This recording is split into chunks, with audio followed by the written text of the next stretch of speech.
And welcome to our next episode on the Female Fist. Today I have a really unique guest with us. She is the finalist in the Great Britain Championships. Please welcome Carly Thumper Skelly. Yeah? That's it, yeah. That's it. Okay, I did it. I didn't butcher it. Perfect. Well, thank you for being with us, and thank you for, the time difference, because right now it's like 8 o'clock in the evening where you are, right? Yeah, it's what time you use there now? Right now, over here, it's 3 p.m. Right. Okay, so I guess that works out for us.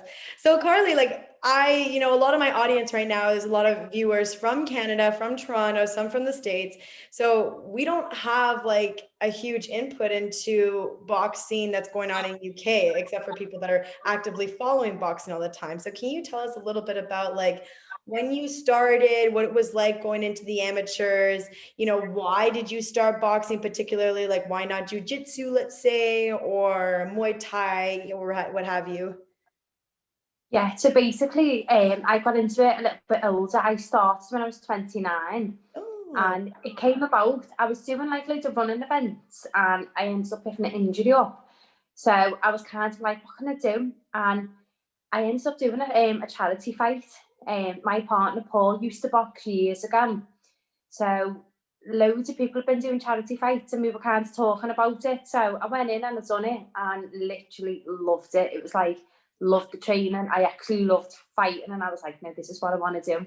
Yeah. So from there, he basically took me to the gym where he used to train. And that was it. Then it was like the start of a journey that I did not expect. I ended up boxing in some competitions in the amateurs and boxing for England, and then obviously in the GB Championship. So I had like a really successful amateur career. I think I was in the amateurs for like 3 years, but like I say, being older, I didn't see myself like going any further with the amateurs and thought, let's turn over. So I made the decision, trying to think how many years ago now, was it 2 years ago, to turn over professional. So I've been boxing as a professional now for 2 years. So it's kind of like a journey that I never expected, starting so late, 29, and where I am now.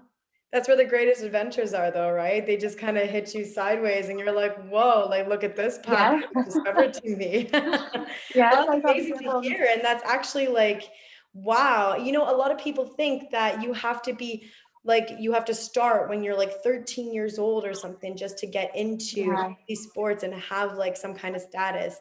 And like, I understand with some sports for political reasons, but the one thing for boxing I find is that women, what I've noticed, they get to an athletic peak later in their years. Like, I see a lot of Olympians that are well into their 30s and they're just, on fire in there. And you can see their bodies don't look like they're quitting anytime soon. I know a lot of boxers that are moms that still go to the Olympics. And that I think that's just incredible.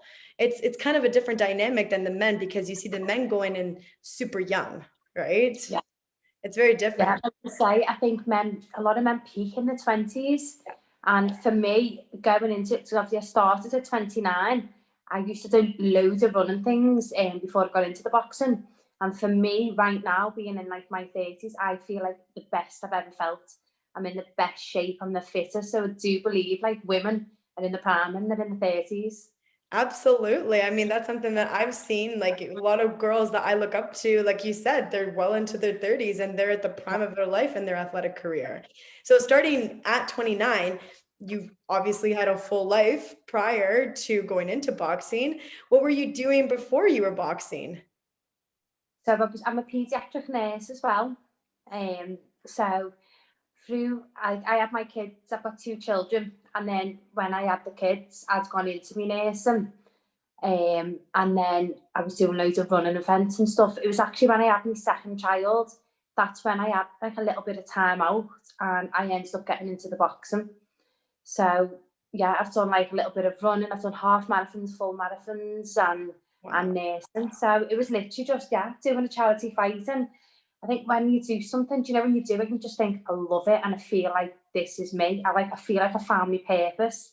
That's how I felt after doing my first one. And and that was it. Then it just all went from there. So it's been an amazing journey. Oh, that's It's been so a beautiful to hear. roller coaster of a journey. Didn't expect it, and obviously having kids and work and stuff, it's been a crazy few years. Yeah, But absolutely. So like how did you manage that? I mean, you have two kids, you work not just like a retail job or something, like you're a pediatric nurse. That's a phenomenal career and very impressive. Like that's amazing. How did you juggle it all and then do like an impressive amateur career? And then now you're like a professional. And from what we were talking about earlier, you're, going into the Commonwealth, right? yeah, So like, how so did you do all that? I think what started off was I was on when I had Thomas. He's my second child. So I've got Aiden, he's 14, and when I had Thomas, while I was out with maternity leave with him, that's when I got into the sports. So I weren't working and I was training, and then it then come to the point when I was back at work, but I'd fallen in love with boxing by that time, so I had like a lot going on. So it started off quite okay because there wasn't as much, and then literally as it all going on, sorry, um, yeah, it's been crazy at times, but it's kind of like the way our lifestyle is anyway. It's quite hectic. The kids play football. We're always out and about and running around madness. So yeah, it just fits in with our normal chaos. Yeah, like I couldn't even imagine. Like it's so funny. Sometimes I think about like, look at all these female athletes at such this high level with kids, with jobs. And maybe I'm just being biased, but I don't see like tons and tons and tons of men in those roles. You know what I mean? Like I see like a lot of Yeah, them just like they kind of focus on their career and they probably are married or have a relationship, but if they have kids, then usually their girl or their wife is the one handling the kids while they're pursuing their dreams. And it's just yeah, not like that for women. We got to kind of like do it all at once. yeah, definitely. Like you look at some of the men, and obviously they've got a fight coming up. A lot of them go on like an 8-week training camp, and then they fly off somewhere else. So they're literally just like stuck into the training. But being a mum, you can't just like up and pack your bags and say, kids, I'm going to see you in 8 weeks. So Right. I'm literally on my fight day, still trying to organise the kids for that day. And then I'm like, see you tonight at the boxing. Oh my So yeah, God. it's mad. Oh The my God. previous fight was actually really good because obviously with everything going on with like COVID and everything, there's the bubble situation, isn't there? So for my last one, I was in a bubble. So I went, I think, on the Tuesday and I was fighting on the Saturday. It's the first time I'd ever had like that many days away from the kids. So being away from the kids, but being able to focus on the fight, it was lovely. Like the peace and quiet that for the 4 days before, it was amazing. Of course, of course. You kind of need that break when you're going into something so intense. Yeah, definitely, Yeah, I definitely. totally I didn't understand that. realise how important that was because I've always been there with the kids and we're always together. Fight day. I didn't Right. realise how much of a difference that made just being away. Of course, yeah, I would totally Yeah, understand that. Anything that's like, because to go into a fight itself, like to be in that kind of mindset where you're trying to knock this person out and you're very well aware that this person's going to try to knock you out. And when you yeah, have all these other things in the background, yeah, what a peaceful mind state you go into when you don't have to really think about it. You just need to focus on that task and you perform so much better that way. yeah, yeah. It did make a difference. So, hopefully, I'll get to keep doing that. Then just taking that week away from the family. Right. Hopefully, depending whatever is going on in the world with COVID, like that's to be determined, I guess, right? And I enjoyed the bubble. As a pediatric nurse, like when being in the career of a pediatric nurse and then going into the boxing, do you find that it would be a lot more challenging for you to like, are you still practicing? You're still practicing, right? So yeah, basically I was working a lot last year, and obviously with the outbreak of everything that's been going on, I was in work a lot, doing a lot of hours. And I didn't kind of know where my boxing was going to go with the pandemic.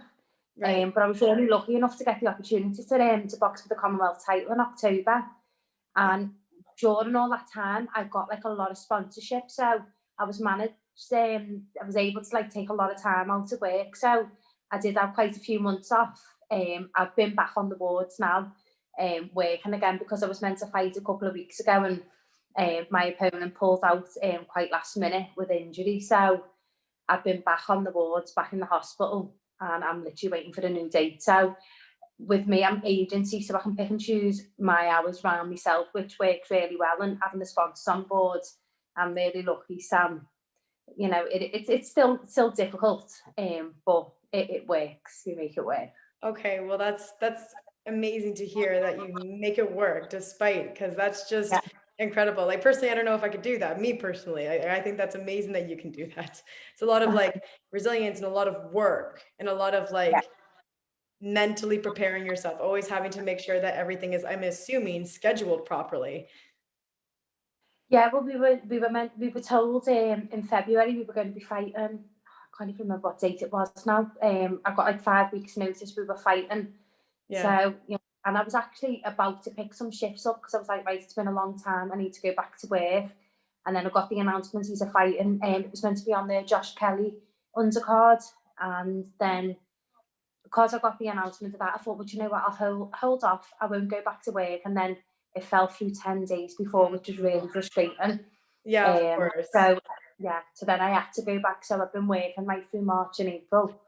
And as soon as I get a new date, I'll probably take a little bit more time out again, focus on the fight, and hope it goes ahead this time. Yeah, of course, because during that time, like those 5 weeks, I guess you didn't take any shifts. You were just focusing on training then, right? Yeah. Oh, And then that's obviously you're so annoying. expecting them for your fight and that payday, and then when you don't get it, and I'm like, so I'm trying to like get more shifts in now. So it is frustrating and it's hard work, but it is boxing. Like, I think when you go into it, you're very prepared that it's not an easy game that you're getting into.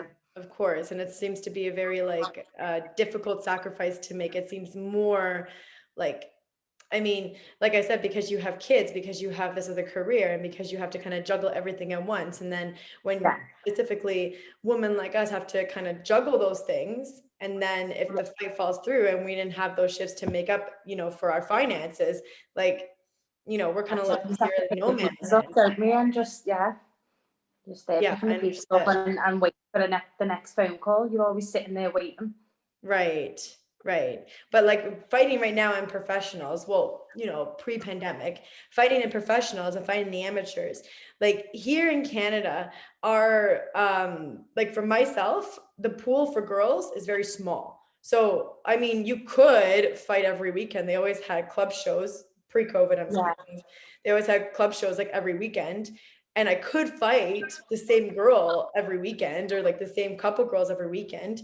But because the lack of so many opponents, I would fight maybe once a month, maybe once every few months. What was it like for you in the amateurs? Like, do you find it the same or? Yeah, so when I'd started, there probably weren't a lot of girls at my weight. So I thought, you know what, I'm going to struggle to get fights here. But luckily enough, between like my coaches, Sid, and then we had Paul, and then my partner, Paul, he was a coach as well. I was really lucky, and he travelled a lot with me. So I think, because I boxing for like 2 years, and I think I had like 20 fights in like 2 or 3 years. So that's actually quite good. We did travel a lot. We went into a few competitions, and I ended up boxing for like England and the region. So I travelled to Eindhoven, and we had like international fights over in Scotland. So I think that was quite good. We did have to travel for them, but I was lucky to get the fights. Yeah. So when I turned over professional, I had two my first year, two my second year. So going from like 10 a year to 2 a year, it's been a big difference. Sure. And do Yeah. you find like the amateur stuff? Because I know in Europe, like in general, Europe, United Kingdom, all that area, like you guys can travel a lot easier, I think, right? Like a via rail or something where it's not, you don't have to necessarily take a plane everywhere, right? Like you can actually go to another country within like maybe like 5, 6 hours. Like let's say like your neighboring So country or well, you're yeah, so we've got like in the UK, we've got like England, Scotland, Wales. So we've got like Britain. To go to France is probably only like an hour away oh, flight. so it's even We like went faster to to get there than I thought. Yeah, to go to like Eindhoven, so that was Holland. I think that took us about 2 hours flight. So Okay, that okay, wasn't okay. a Now long I'm trip for understanding. us. Yeah, because I never knew like what that was like proximately, like to for I guess it's so much easier for girls in Europe to kind of like if you couldn't find them in your area, it wasn't that hard to I guess just shift over to the next country to find somebody, I'm assuming. No, because like there's a lot of like box cups. There's like some in Ireland, there's some in Sweden. They do like an all-female one in Sweden, and flights wise they are. They're only 2 hours away, so you can travel. Um, Okay. yeah. So Okay, so that's actually really awesome to hear because I know that like I went to Ireland for the Esker Cup.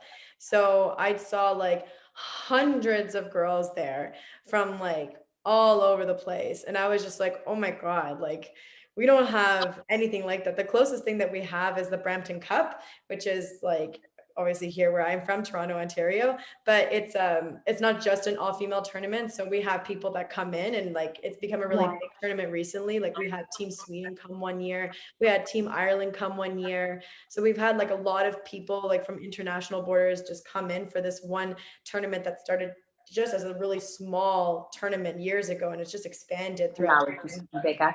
Oh, it's amazing. But like when I went to the Esker Cup, that was something I've never seen just as an all-female tournament and over like hundreds of female fighters. And they were so efficient, so fast, just getting one girl in, one girl in, one girl in right after the other. By the time the girl had her hand risen, the other girl was already in the corner waiting to go. So they wasted no time and it was just absolutely phenomenal. And I thought like this is wonderful, but I figured like that's I guess what it's like in Europe because everything is I guess easier accessible to go between the countries, I'm assuming. Yeah, I think there's a lot of places that put some really good tournaments on. So obviously in England, there's like the Haringey Cup, which is in London, which goes Yeah. every year. There's one in Ireland every year. I think is it the Monkstown like Cup, I think, and then Eindhoven Cup. That's a yearly one in Holland.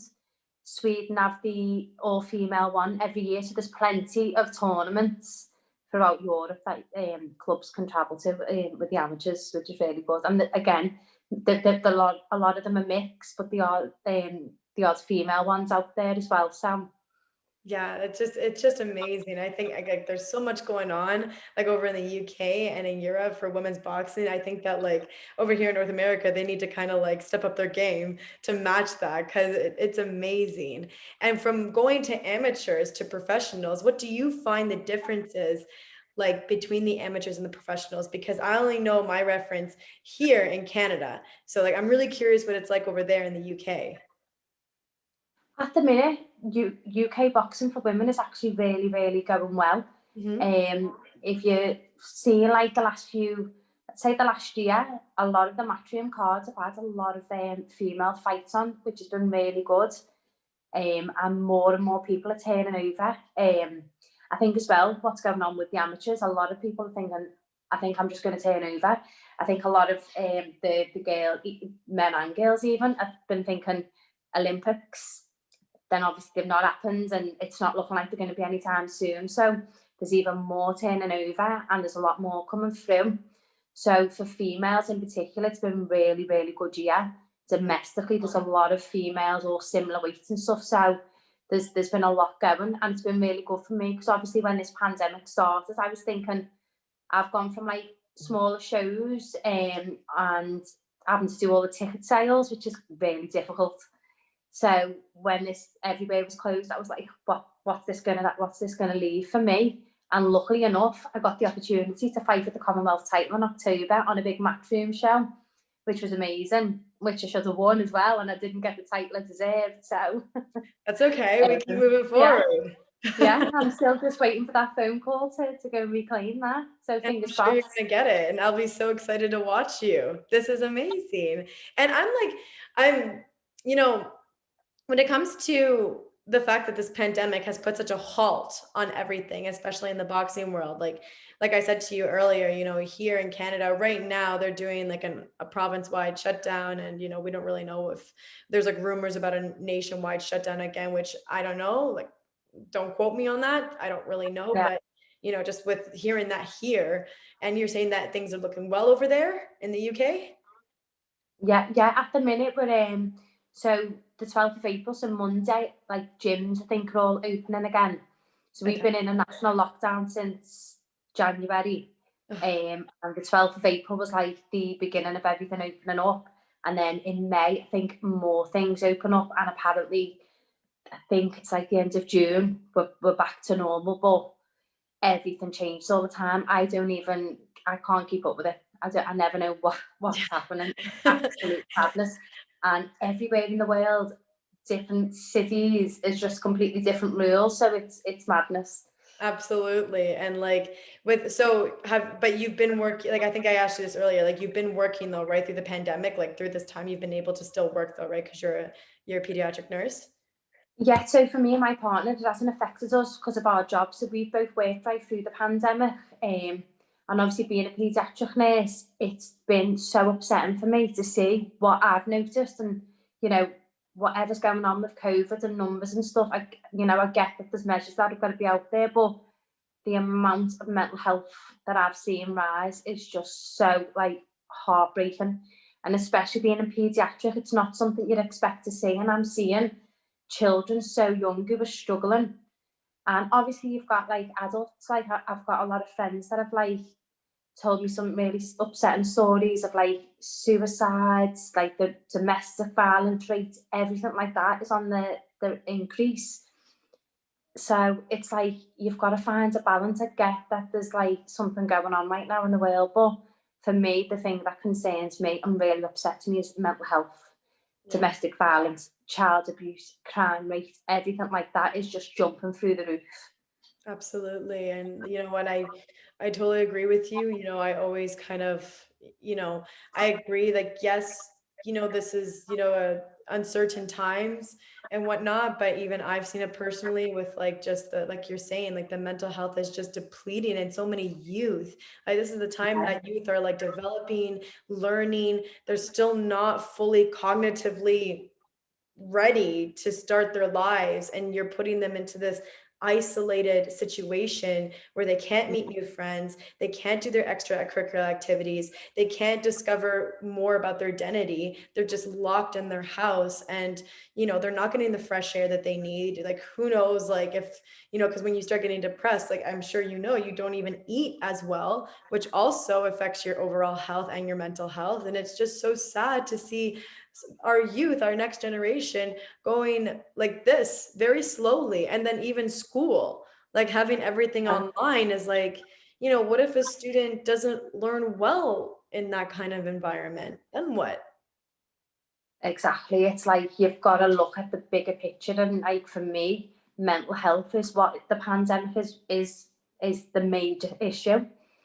There's so many more numbers in mental health, and it's right across the board, right across the world, with children, adults, men, women. It's just, yeah, sad. It's really, really upsetting. Very sad. And like, you know, as like athlete to athlete, like I'm really sorry that we're all going through this, because especially since we make our world so much about being out there, so much about being physically active, so much about getting ready to perform.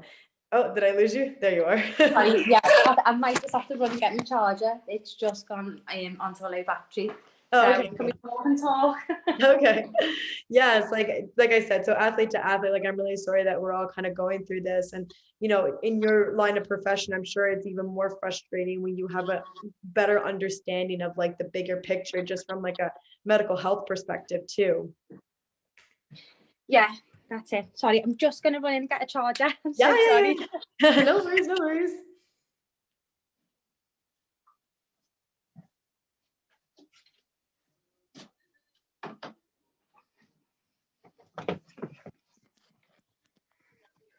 I'm back.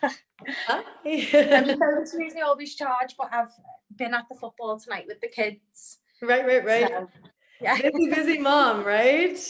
That's it. Literally football, I think 3 times this week, you know, now that everywhere's starting to reopen again. Right. It's back to back. Actually, that's another thing too. So, you know, since the fight fell through and you're just kind of waiting for the phone call and you're back on schedule with your work. So are you still training though? Like, do you still find time in like the week to go and train, or how's that working for you?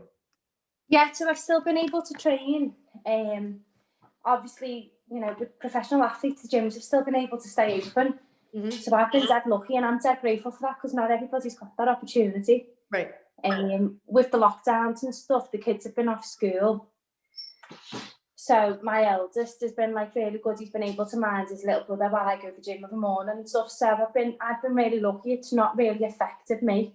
That's So great. yeah, because I That's know for actually some like people it's so fantastic to hard. hear. Yeah. And so like let's just say hypothetically that tomorrow everything opened up. Let's say COVID just dissipated. What would be like your goal for this year? Like let's say you were able to get that fight for Commonwealth, the Commonwealth Games, let's just say like all that went well. What is like your ultimate goal in professional boxing? For me, I want to win a world title. Yes. So I want to get this Commonwealth for my next fight going on from there. Like on Saturday, there's a fight, a matchroom fight, same weight as me, bantamweight, Ebony Bridges and Shannon Courtney. So they're fighting for the world title. So once I've got my Commonwealth title, I want to be fighting these girls who have got these titles and be competing for that. So Amazing. And like you're when you fight these other girls, like since it's professional, have you gone to like North America or like have you had girls from North America come to you to fight? Like how does that work? No, so the girls who are fighting on Saturday, one's UK, one's Australia, and I don't know how it's working right now, with like traveling and stuff with all these restrictions in the world. But for me, there's a lot of girls all over the world who hold titles. So domestically in the UK, there's a lot of girls that I could be fighting, but I want to be fighting girls from all over it as well. Yeah, I'd love to travel with it as well. So the furthest I've gone with the boxing is Eindhoven in the amateurs. So I would love to be going and traveling all over and getting some great title fights over. Obviously in America, it'd be amazing to go there. Ideally, my favourite place that I want to box is the Echo Arena, Liverpool. Liverpool? That's my dream, yeah. So that's where I want to. And then, yeah, definitely over in America would be nice as well. Absolutely. Oh my God. So, I mean, well, this, that sounds very obtainable in your position. Like, I think that, with the kind of hard work you have and the resilience you have and the way that you juggle all these really important things and you put them into like a harmonious schedule where you're making it work. Like you said, like the pandemic hasn't even really like affected you because of your line of profession. You have one kid that's a little bit older and helps you out too, and then you have your partner, and then you have your training schedule that works out for you because you can go into the gym since you're a professional. Like this is all fantastic. And like so many women would look up to you because a lot of people have this stigma that when you're a mom, that's it.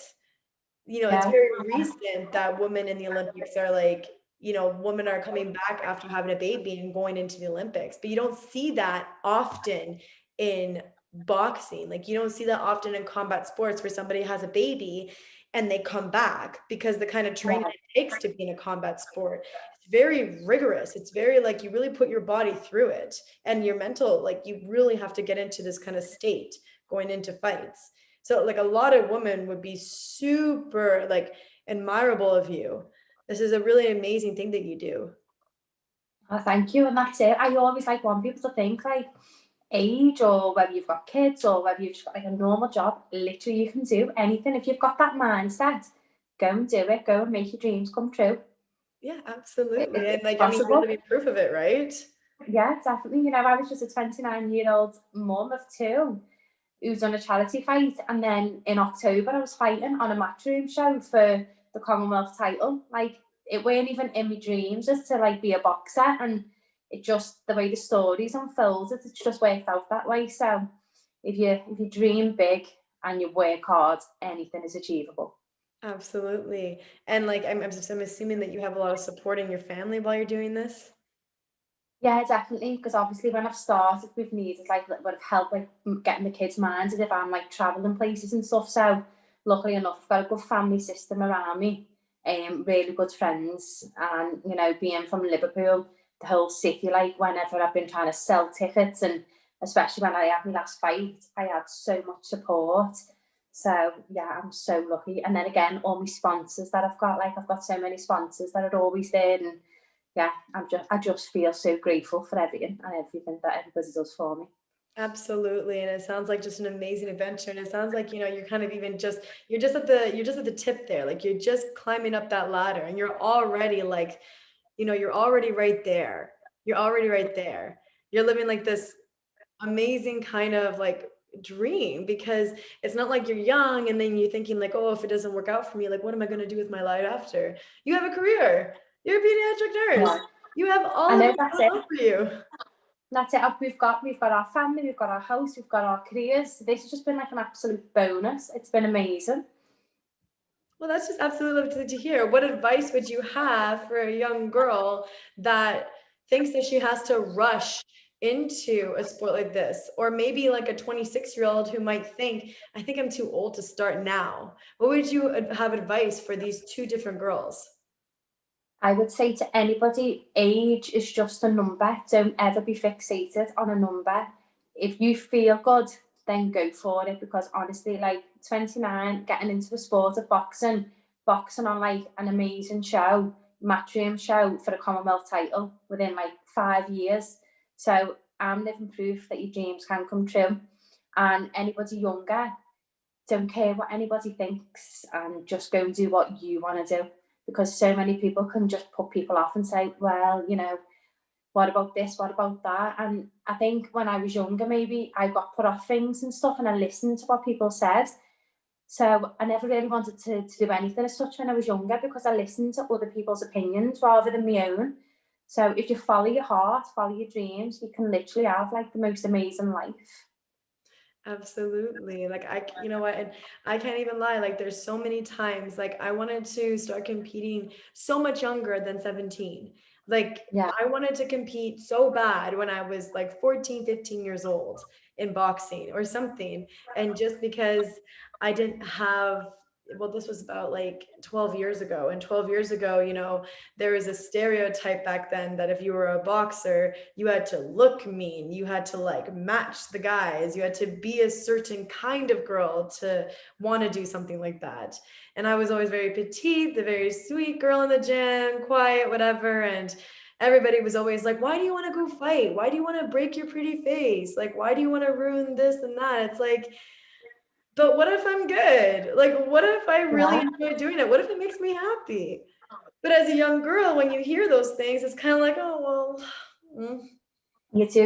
You listen to so many people around you, and that's like it's so important. You've got to do you. You can't live other people's lives and other people's opinions. Just sway you down a route that's not your destiny, what like not your purpose. So exactly. I hope people out there do follow their own dreams. Because at the end of the day, you live your life. It's your story. You write it, nobody else.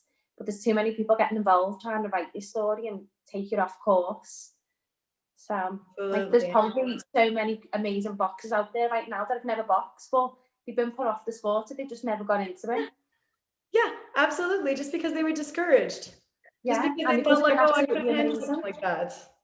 Yeah, Yeah. but if you don't put a pair of gloves on because somebody said no, we could have lost some amazing fighters just by people saying no, I don't think that's right for you. Yeah, exactly. And I'm like a firm believer. I say this very often in my podcast. Like once the gloves come on, they never come off. Like boxing stays in people's hearts. Once they get that first little taste of it, it's like there's nothing like it. There's nothing like that feeling. You said you're a marathon runner too, right? So I've done quite a few half marathons and I've done one full marathon. Have you ever done Yeah, any other sports?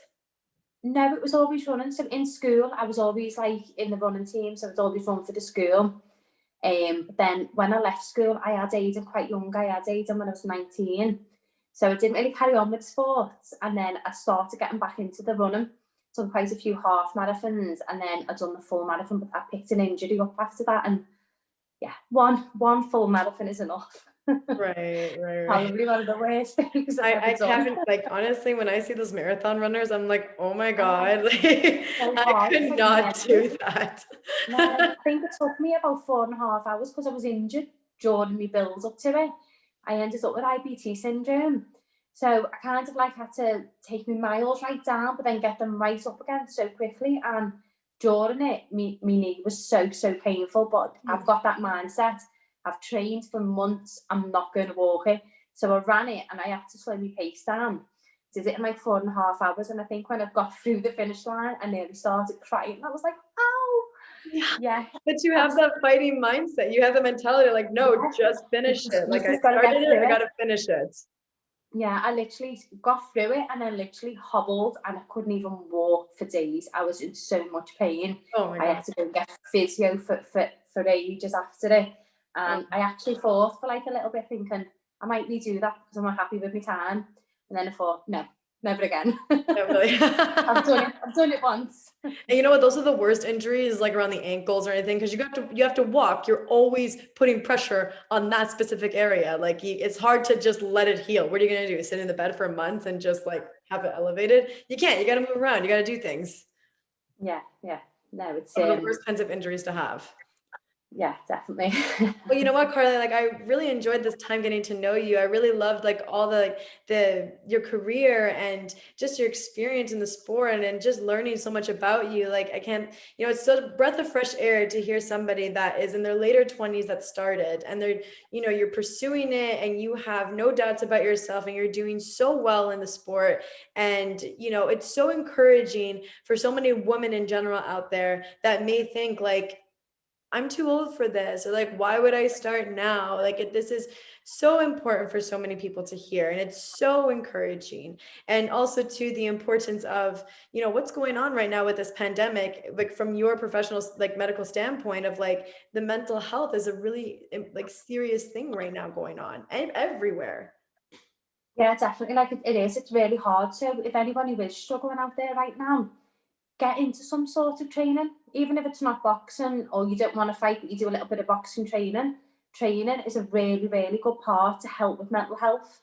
So, definitely look into taking up on sport, regardless of what sport it is, and always reach out and speak to people as well. Yeah, absolutely. Yeah. Like, thank you so much, Carly, for doing this. Like, I think this is like amazing. I don't want to take up any more time of your super busy schedule. That is just, again, you're like a superwoman. Literally superwoman. Oh, thank you. Thank you for sharing everything. Do you have anything else you'd like to tell everybody?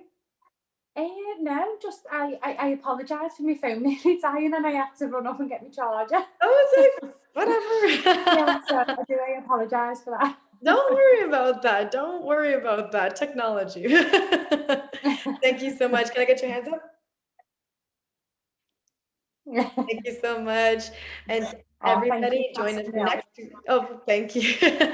Everybody join us next week for our next episode on the Female Fist. Thank you so much again, Carly. Thank you.